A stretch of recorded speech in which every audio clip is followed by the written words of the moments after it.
அஸ்ஸலாமு அலைக்கும் வரஹ்மத்துல்லாஹி வரகாத்துஹு. பிஸ்மில்லாஹிர் ரஹ்மானிர் ரஹீம். அன்பான சகோதர சகோதரிகளே, எல்லாம் வல்ல அல்லாஹ்வின் நல்லடியார்களே, இன்று நாம் காணவிருக்கும் தலைப்பு அல்லாஹ்வின் அருள் வளம் பரக்கத் பெறுவது எப்படி. எல்லாம் வல்ல அல்லாஹ்வின் நல்லடியார்களே, இஸ்லாம் என்பது இறைவனால் மனிதகுலத்திற்கு அருட்கொடையாக வழங்கப்பட்ட மார்க்கம். இந்த மார்க்கத்தில் அங்கம் வகிக்கும் முஸ்லிம்களாகிய நமக்கு இறைவன் வழங்கி இருக்கின்ற அருட்கொடைகளில் ஒன்றான பரக்கத்தை பற்றியும் அதனை பெறுவதை பற்றியும் இந்த உரையிலே பார்க்க இருக்கின்றோம். அபிவிருத்தியின் அவசியம். இவ்வுலகில் வாழ்வதற்கு எத்தனையோ வழிகள் இருக்கின்றன. அதில் ஏதாவது ஒரு வழியை பின்பற்றி மனிதன் வாழ்ந்து கொண்டிருக்கின்றான். ஆனால் எல்லோருடைய வாழ்விலும் மகிழ்ச்சி நிலைத்திருப்பதில்லை. வரும் வருமானம் போதுமானதாக இருப்பதில்லை.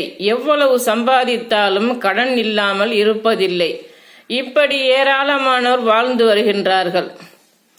நம் வாழ்வில் இந்த குறைகளை இல்லாமல் ஆக்குவதற்கு என்ன வழிமுறை இருக்கின்றது?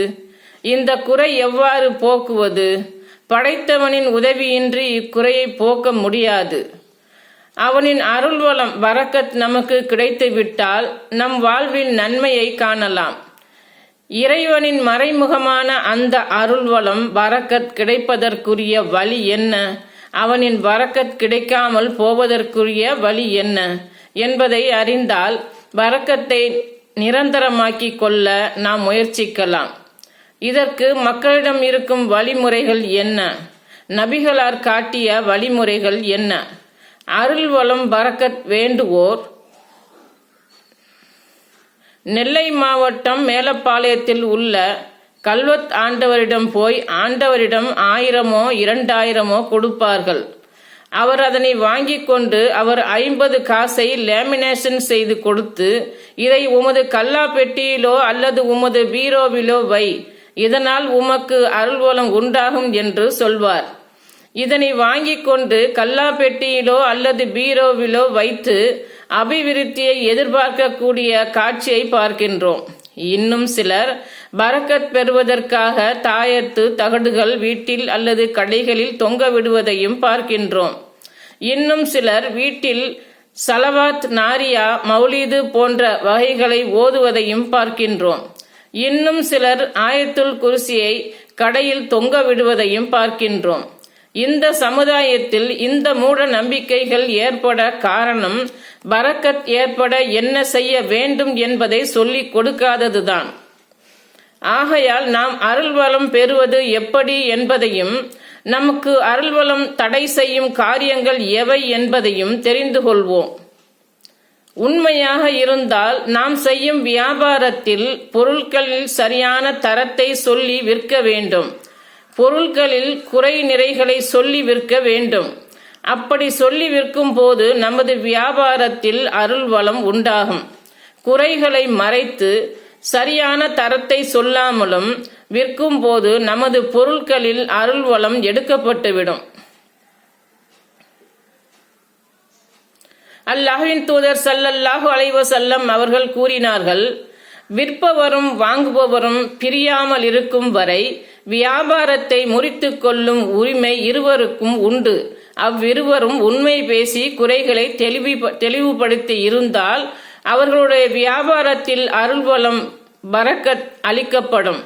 குறைகளை மறைத்து பொய் சொல்லி இருந்தால் அவர்களின் வியாபாரத்தில் உள்ள அருள்வளம் நீக்கப்படும். அறிவிப்பவர் ஹக்கீம் பின் ஹிசாம் ரலியல்லாஹு அன்ஹு, புகாரி 2079. இன்று முஸ்லிம்களில் பலரும் இந்த காரியத்தை செய்து வருவதால் முஸ்லிம்களுக்கு கிடைக்கக்கூடிய பொருளாதாரத்தில் அபிவிருத்தி எடுக்கப்பட்டு விடுகிறது. போதுமான அளவு சம்பாதித்தால் இஸ்லாம் சம்பாதிப்பதை அதிகமாக பொருள் தேடுவதையும் அதிகமாக பொருள் தேடுவதையும் தடுக்கவில்லை. ஆனால் வியாபாரம் செய்யும் போது நிறைய சம்பாதிக்க வேண்டும் என்ற பேராசை இருக்கக்கூடாது. இதை ஏன் நாம் சொல்கிறோம் என்றால், அதிக பேராசை இருக்கும் போதுதான் ஹராமான வேலைகளையும் பொய் சத்தியத்தையும் குறைகளை மறைத்தும் வியாபாரம் செய்ய முனைந்து விடுகின்றோம்.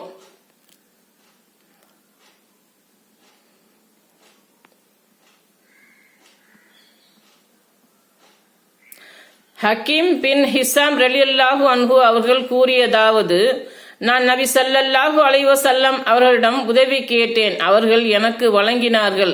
மீண்டும் உதவி கேட்டேன், வழங்கினார்கள். மீண்டும் கேட்டேன், வழங்கிவிட்டு, ஹக்கீமே, நிச்சயமாக இந்த செல்வம் பசுமையானதும் இனிமையானதும் ஆகும்.